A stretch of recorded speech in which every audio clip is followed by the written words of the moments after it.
The wind arrives first as a whisper through the valley, then as a roar that bends the ash trees double and sends crows scattering like torn black cloth across a bruised sky. Rain follows in sheets, not falling but driving horizontal, each drop a cold needle against stone and timber and the few remaining panes of leaded glass that rattle in their iron casements. The storm has crossed an ocean to reach this corner of England, and it carries with it the weight of centuries, the memory of 1,000 other storms that have tried and failed to break what stands here. The house waits. Its walls are not straight. They lean slightly. Timber frames warped by 500 winters. Plaster cracked and patched and cracked again, the color of old bone in the failing light. The roof sags in the middle where generations of thatch have compressed into a single dark mass, now replaced with slate that gleams wet and black. But the bones beneath are oak. English oak, cut when the world was still lit by tallow and ruled by the sword, when this valley knew no roads and the forest pressed close enough to swallow the moonlight. Inside, the beams groan. Not the groan of surrender, but of conversation. Wood speaking to wood. Mortise to tenon. The ancient joints flexing as they were designed to flex, absorbing the storm's fury and redistributing it down through posts thick as a man's torso, down into foundations that rest not on concrete but on stone and earth and the faith of hands that have been dust for half a millennium. No nails hold these timbers together. No cement binds the stone. The house stands because men who could not read or write understood forces that engineers now calculate with mathematics, understood them in their bodies, in the ache of their backs, in the calluses that mapped every grain of wood they touched. Who were they? The records do not say. No mason signed these stones. No carpenter carved his mark into these beams where anyone would see. They were peasants, most likely, bound to the land, permitted to build only with permission from a lord whose name survives in documents they could never read. They owned nothing, not even the timber they felled or the ground on which they raised their walls. Yet they built something that would outlast empires, that would stand when the Lord's manor had crumbled to foundation stones, when the parish church had lost its roof and the abbey had been torn down for building material by a king who needed cash more than he needed God. The storm intensifies. Through the window, if there were light enough to see, you would glimpse the interior, beams smoke blackened from 500 years of hearth fires, adze marks still visible in the wood, the shallow scoops where iron bit into oak and peeled it away in long curls. The floor is uneven, worn smooth in paths that trace where feet have walked most often, from door to hearth to ladder, the same paths for 20 generations. This is not a story about architecture. It is a story about survival. Not of buildings, but of knowledge carried in muscle memory and passed from father to son in the grip of a mallet, in the angle of a chisel, in the way you read a tree's grain to know where it will split and where it will hold. It is a story about anonymous hands building their own shelter from the forest and the mud, with nothing but time and desperation and a stubborn refusal to let the rain in. And it begins not here, not in this storm, but 5 centuries earlier, in another forest, on a morning when the mist still clung to the ground and a man stood before an oak tree with an axe in his hands and fear in his chest. The storm passes. Dawn comes pale and cold, and the house, once again, remains. The forest in autumn is a cathedral of gold and shadow, light filtering through the canopy and shafts that illuminate drifting leaves and the slow rot of fallen logs. But Thomas does not see beauty here. He sees only the trees, measuring them with his eyes as he has been taught oak first, always oak for the frame. Thick enough that 2 men could not circle it with their arms, straight enough that it would yield long timbers without twist or excessive taper. He moves quietly, though the forest is loud with birdsong. Quiet because he is afraid. This is the Lord's forest. The trees belong to Sir William de Ashford, who holds this land from the Earl, who holds it from the King. Thomas owns nothing. He rents the land where his family's hovel stands, pays for it with 3 days' labor each week in the Lord's fields, with a portion of every harvest, with chickens at Easter, and his back bent in service whenever Sir William requires it. To take a tree without permission is theft. To take an oak, the king's timber reserved for ships and castles, could be called poaching, and poaching is a hanging crime. But the hovel is collapsing. The walls have rotted where the rain gets in. Last winter, his youngest daughter coughed until she brought up blood, and though the fever passed, she is thin now, her eyes too large in her face. He needs a house. A real house, with timber walls and a roof steep enough to shed the rain. He has asked permission 3 times. 3 times, nothing. Winter is coming. So Thomas has come to the forest with his brother and his eldest son, and they have brought axes. Not the great felling axes of professional woodsmen, but smaller tools, farmers' axes, the iron heads worn thin from years of sharpening. They have brought rope and a 2-man saw. The blade as long as a man is tall, teeth like a wolf's jaw. The oak Thomas has chosen stands at the forest's edge. He has been watching this tree for months, noting how it grows straight and tall, how the lower branches start high enough that the trunk will yield good timber. He places his hand against it now, feeling the rough texture of the bark, the slight warmth where the sun has touched it. The tree has been growing here longer than he has been alive. It does not seem right to kill it for the crime of growing well. His brother John circles the tree, studying the lean. It wants to fall southwest. We'll need to rope it north, or it'll hang up in that beech. They work in silence after that. Thomas notches the trunk on the north side, the axe biting deep, wood chips flying pale and fragrant. The oak bleeds sap that gums the axe head. His hands blister, then bleed. He does not stop. Behind him, John and his son clear the undergrowth, dragging brambles aside with their bare hands. The work is slow. The forest watches them with 100 hidden eyes, squirrels, birds, perhaps the Lord's gamekeeper if they are unlucky. Every sound makes Thomas pause. Axe raised, heart hammering. By midday, they begin the back cut, working the long saw in rhythm, pulling it back and forth through wood that is hard as stone. Sweat soaks through Thomas's tunic despite the cold. His arms burn. The saw sings its high metallic song, and sawdust falls like snow, coating their hair and beards, filling their lungs with the taste of oak. The tree leans. Not much, just a shiver, a slight shift in its balance. They pull the rope. The tree groans, a sound like a giant waking, and then, slowly, gathering speed, it falls. The crash shakes the ground, sends birds exploding from the canopy, and then silence, broken only by their ragged breathing. Thomas stands over the fallen oak, looking at what he has done. The tree is dead, and from its death, he will build a life. The ground where the house will stand has been chosen with care, not by Thomas alone, but by the village elders, by the priest, by men who remember which houses prospered and which did not. It is a slight rise, high enough that spring floods will not reach it, close enough to the stream that carrying water will not break a woman's back. Thomas has tested it with an iron rod, driving it deep to feel for stone or softness, for hidden places where old cellars might have collapsed. But there are other considerations, older than Christianity, whispered about but never spoken plainly.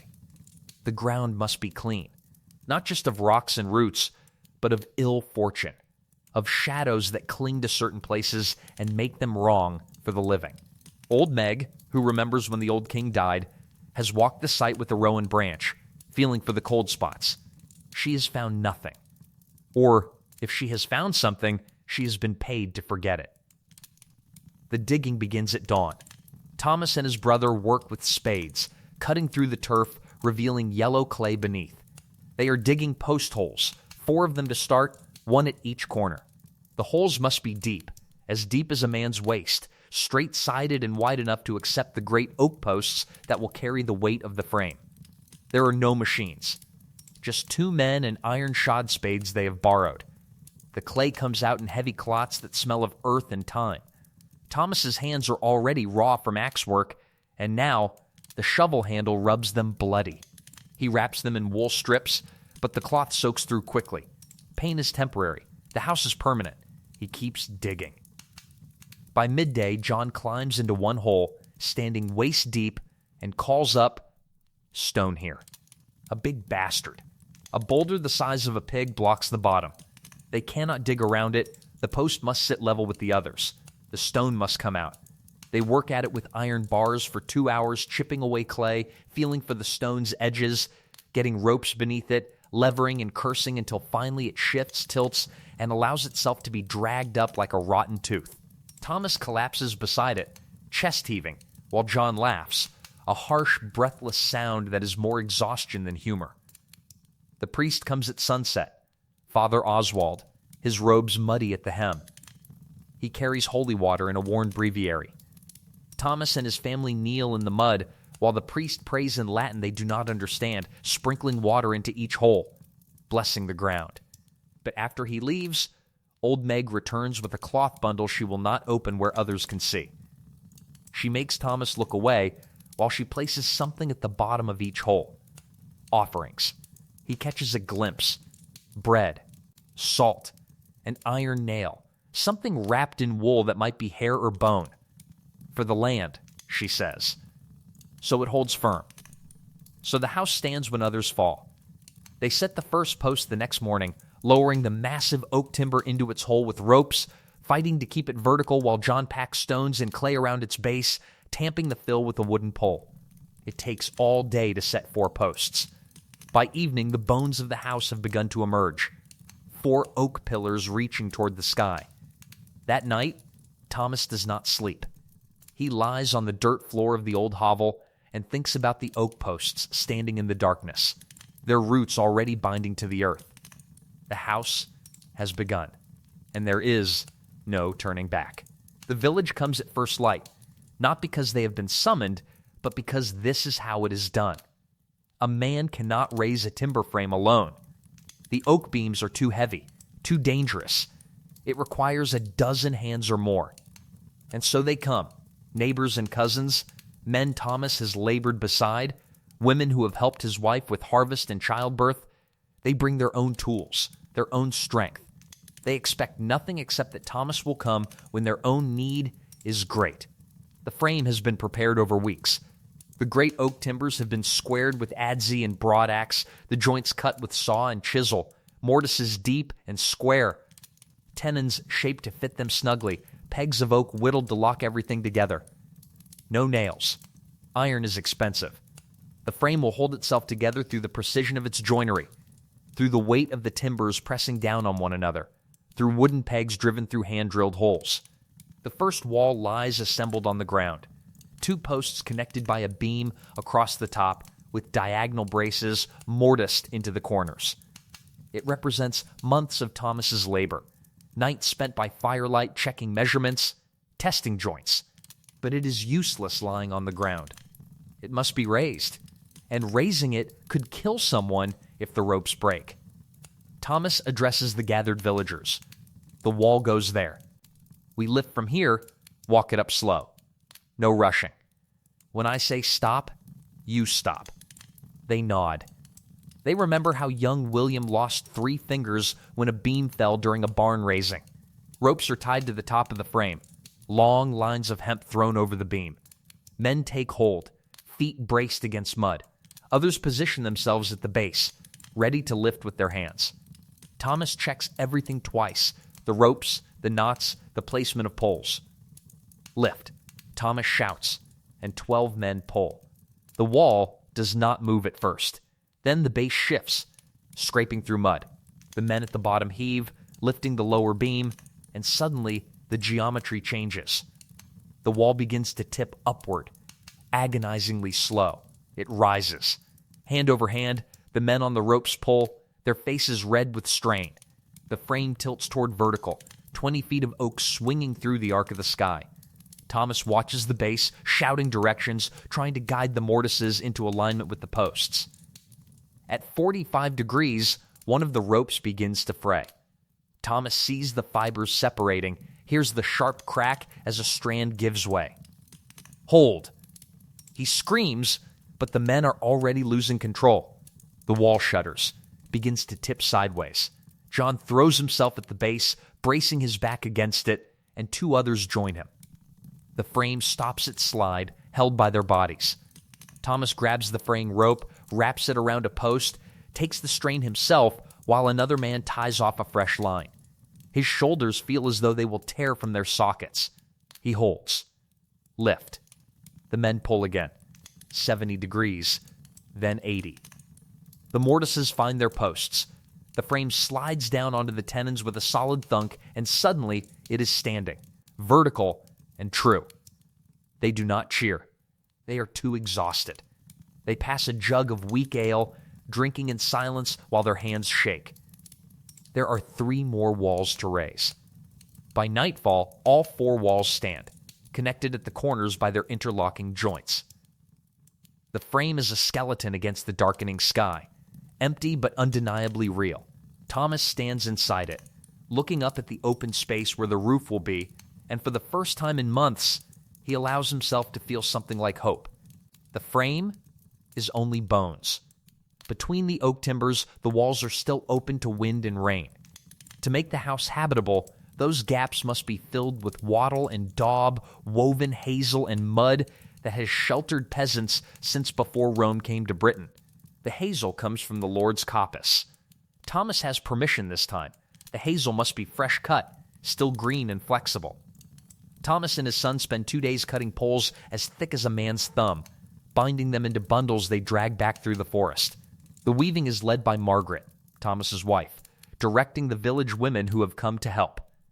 They work from inside the frame, taking hazel poles and threading them between horizontal rails, over one, behind the next, over the next, creating a woven panel like a basket stretched flat.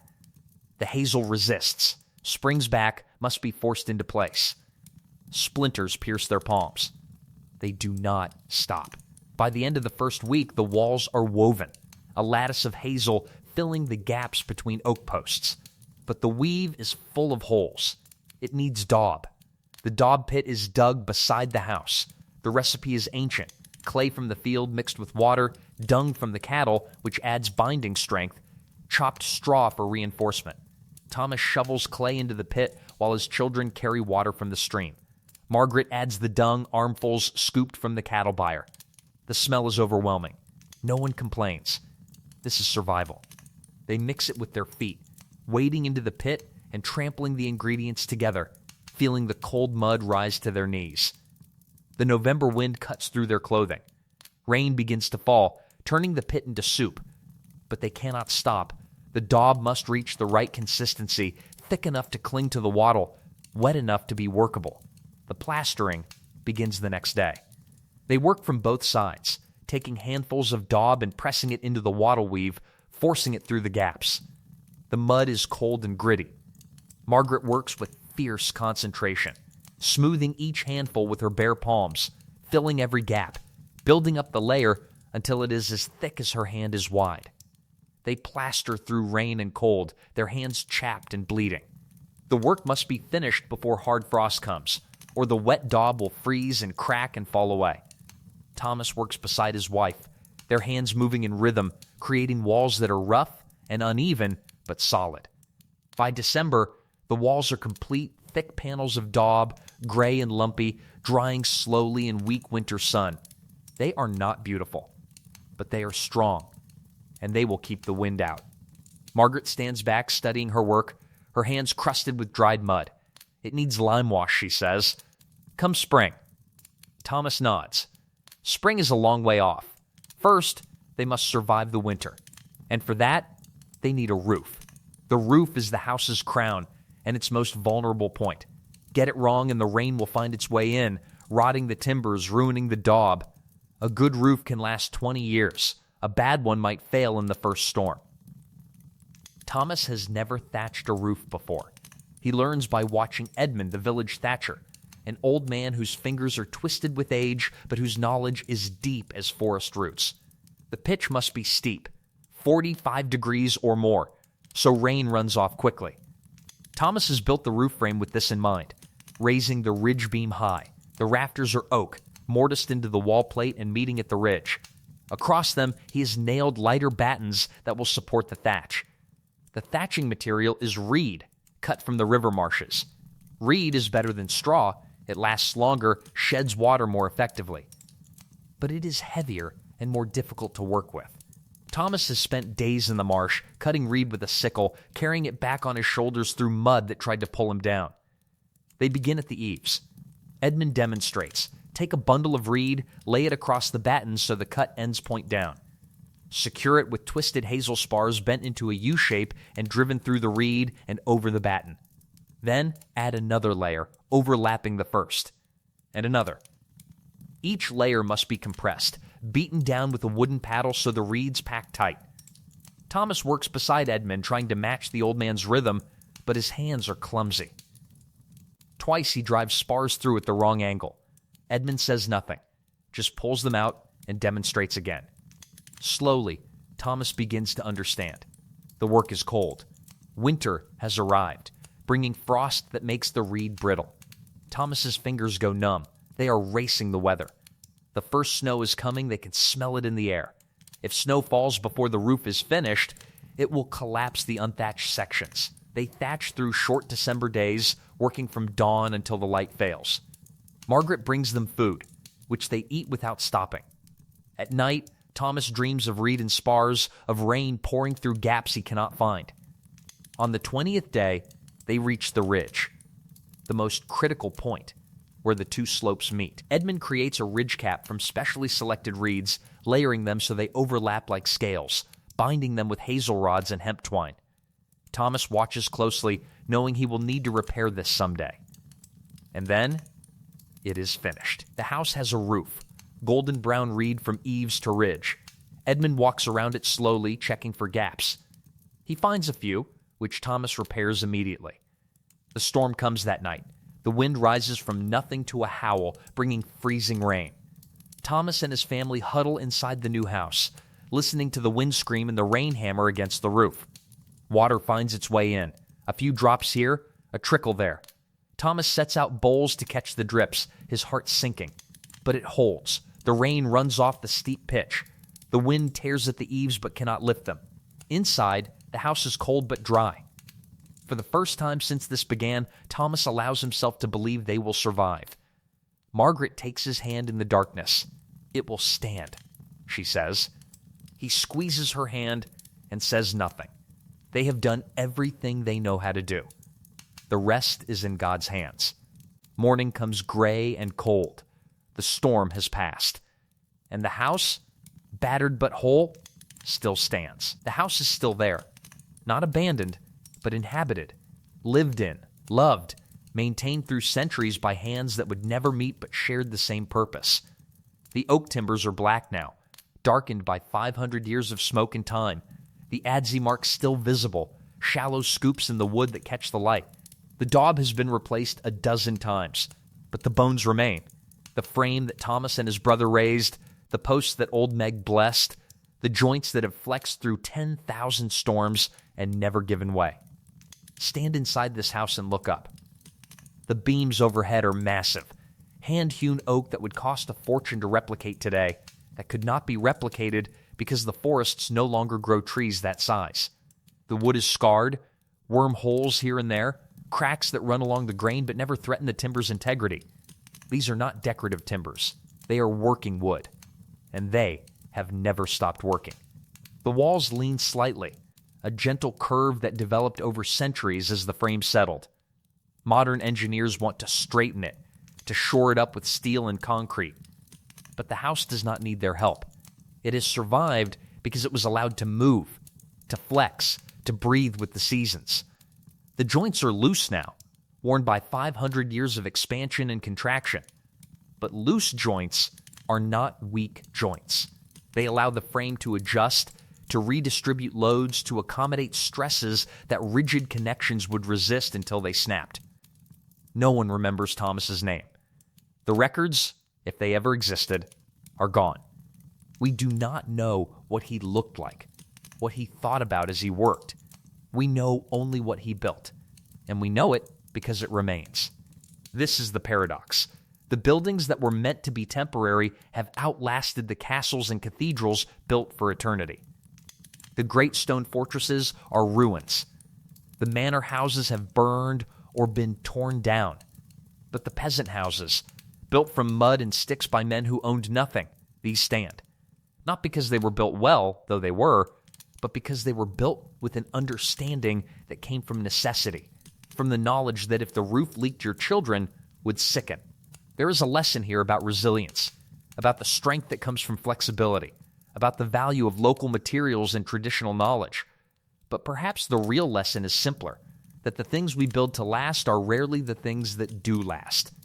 That grandeur fades and stone crumbles, but a well-made joint, a properly thatched roof, a foundation set with care, these endure. The house will stand for another century, probably more. It will need work, new thatch eventually, treatment for the beetles in one beam. But it will stand, and somewhere in its timbers, in the smoke-blackened oak and the joints that fit together without nails, Thomas's hands are still working, still holding up the walls, still keeping out the rain. 500 years is a long time, long enough for empires to rise and fall, but not long enough for a house built by a peasant to forget how to stand.